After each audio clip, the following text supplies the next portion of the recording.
Ang ating pong imumukbang ngayon ay talbos po ng mangga. Kung hindi nyo po alam, ang talbos po ng mangga, kinakain din po ng ilaw yan. Pakita ko po sa inyo ito. Kuha tayo.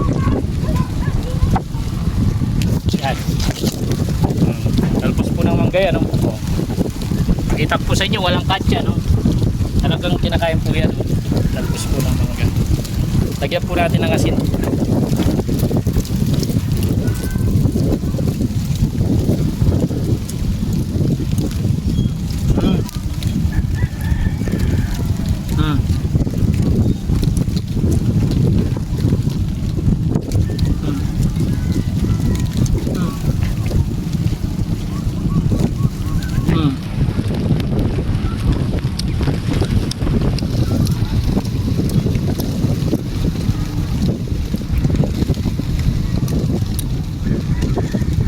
Grabe, masustansya po ito, talbos ng mangga.